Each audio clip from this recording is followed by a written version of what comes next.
Hi guys, today I'm in Jeonju, the city that is famous for its beautiful Hanok Village as well as bibimbap and some other dishes. And that's exactly what we are gonna start this day with. I had a long drive from Seoul because I was staying there over the weekend. It's lunchtime now, let's get the famous bibimbap. So we are gonna put rice in here. There are many different variations of bibimbap that exist and you can always modify it with quite a few ingredients. Bibimbap is a traditional Korean dish made of a bowl of rice which is topped with colorful seasoned vegetables. Most bibimbap that I've tried doesn't have meat, so maybe it is one of the reasons why it's never on my list whenever I want to eat Korean food. It's been actually a really long time since I had bibimbap. It's good to have it here in the hometown of this dish.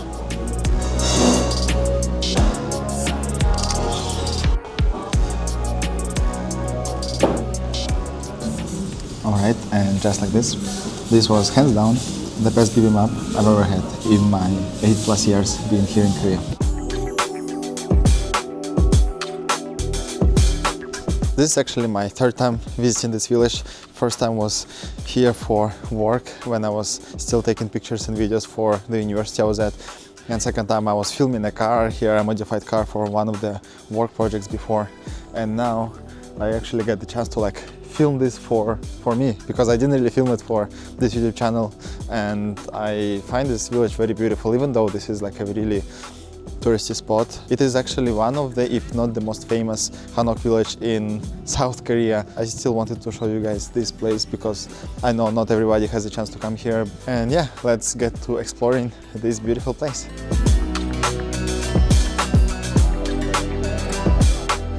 And I only got the chance to be here during the weekends before, so it's definitely way more quieter here. I mean, there are always people, but again, nothing compared to the crowds that are here usually on the weekend, so I like this a lot. Alright guys, I actually got one of my favorite desserts here in Korea, and this is kwapeki. And since I haven't had any dessert yet, I'm getting this. This is like a twisted donut covered in topping. It's actually very simple and very cheap dessert, but it's so good. And this dessert is easily one of my top 3 Korean desserts I've ever had.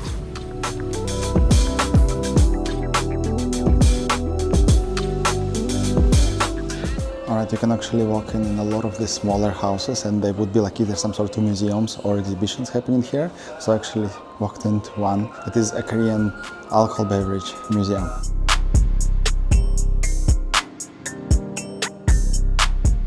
This here is actually a very interesting map. It's a map of Korean traditional alcohols based on the region. So each region, each city have their own famous type of alcohol, and it's the first time I see this.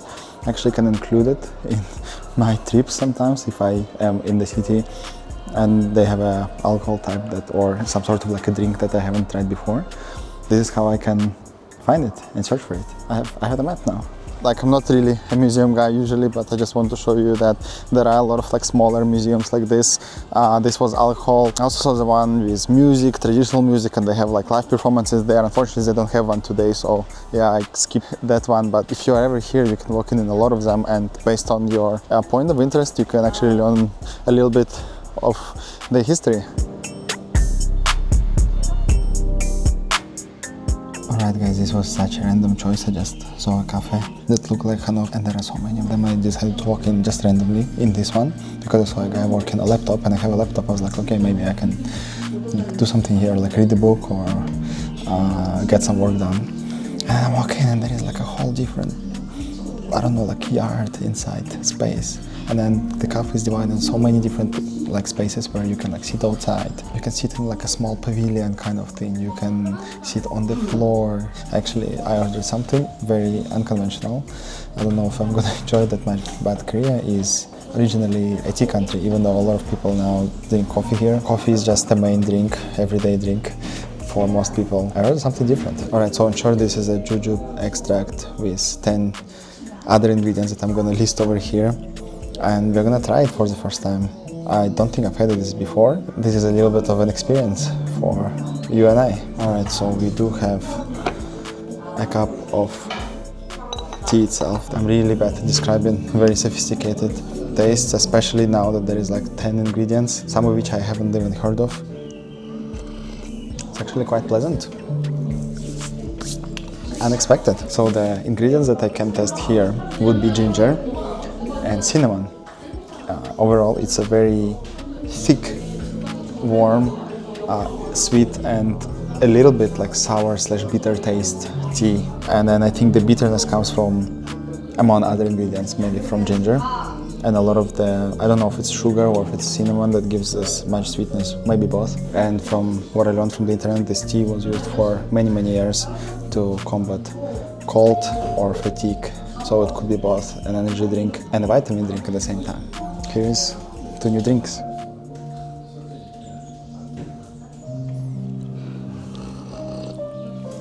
I actually don't know, am I supposed to eat any of like these ingredients over here? Is it eatable? Should I just leave them? Actually pretty good. I thought it would be more bitter and not sweet at all. But it is, it's good.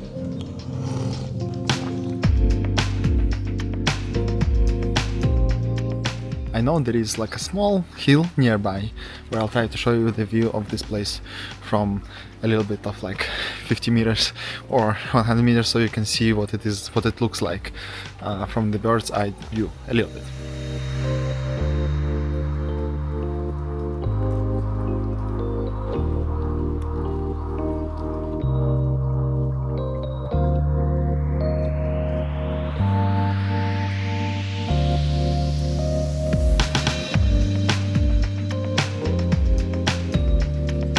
I think I have some pictures from when I was here before, so I'll just put them on the screen so you can see how Jeonju Hanok Mile looks like when the weather is not as bad as now. My next stop of the day was Jeonju Nanjang.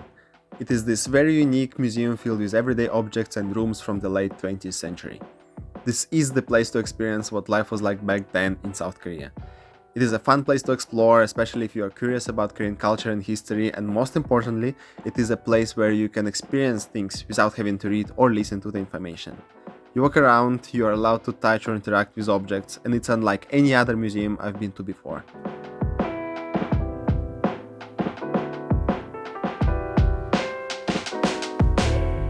Alright guys, this is so new to me, and it looks completely different from, let's say, my childhood or how older generation used to live in my country. So I'm actually really surprised. It's really interesting.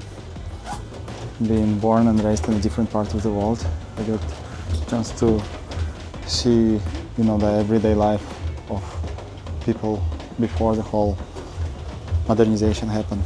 The coolest thing so far is something that I will never be able to show you, is the smell. A lot of the rooms, they have their own smell. I don't know, it's hard to explain. It's like old books smell, old wallpapers, a little bit of mold, wood. It's all mixed together. So for example, this room has a very distinctive smell of like dust and old books and a little bit of moldy stuff as well. I don't know, it's very hard to say, but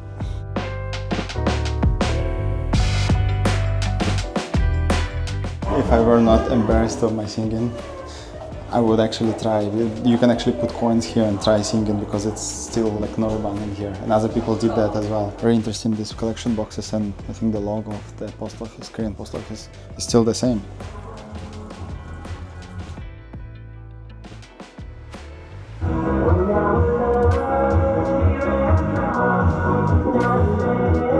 So cool, and we still keep walking. There is more to it, so many posters around as well.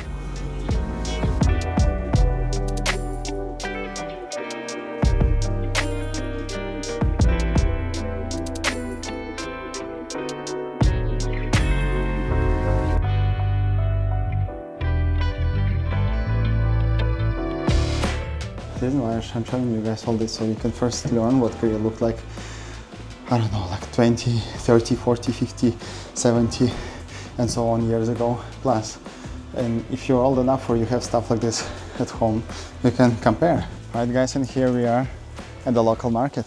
88, so 1988 I guess. I see a sign here.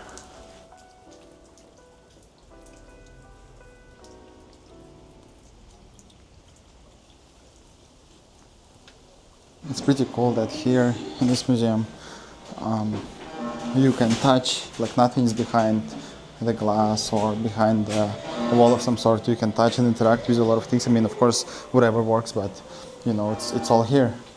It's all here for you, right in front of you. It's unlike the museums that I saw, where you see, for example, there is a room and you can't enter the room, but you can see it from outside. Here, you can go anywhere.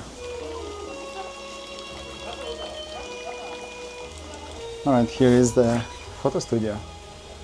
That's where you could sit and have your picture taken. Alright guys, this concludes our tour.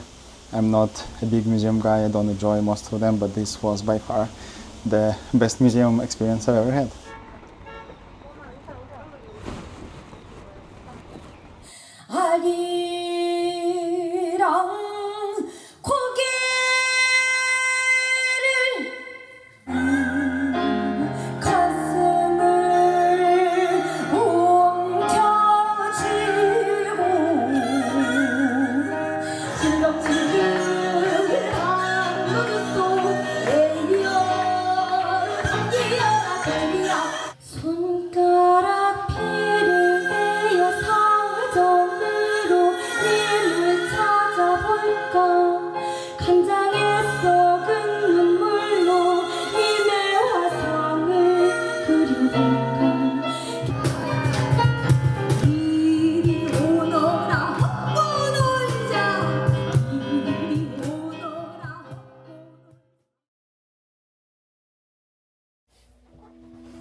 Right guys, I'm spending the night here in Hanok style Airbnb. This is like a real Hanok house and it's divided into several rooms and it's basically like an accommodation. And yeah, it's pretty small, but it's good. I like that it smells like cement and wood at the same time. The floors are being heated at the moment. And yeah, this is how we are. I wanted to get some sort of like Hanok experience now that we are in Hanok Village. And as you could see, this is just like a small mattress. This is where I'll be sleeping, but it's actually pretty good. This is the end of the day. Quick thoughts. Such a beautiful day actually. I loved how today went. I came to Jeonju a little bit late, but I've done, I think, a lot actually, and I've done more than expected, and I loved Jeonju more than I thought I would, even though it's my third time here. Oh, mosquito. So glad I stopped here.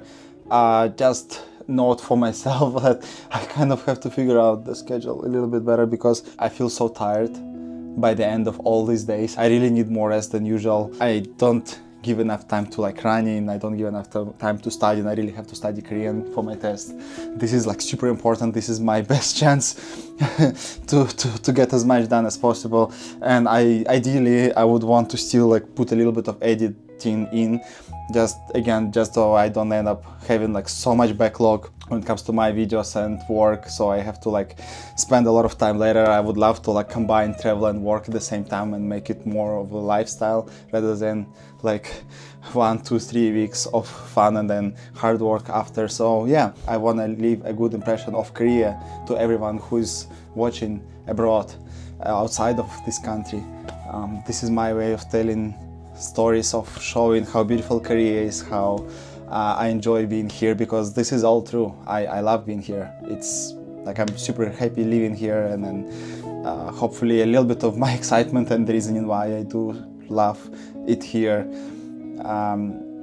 is felt on the other end of the screen. And yeah, I'm gonna stop talking. This is the end of the video. Thank you guys so much for watching until the end. I still don't know where I'm going to tomorrow, so stay tuned for that, and see you in the next video for this very spontaneous adventure as usual.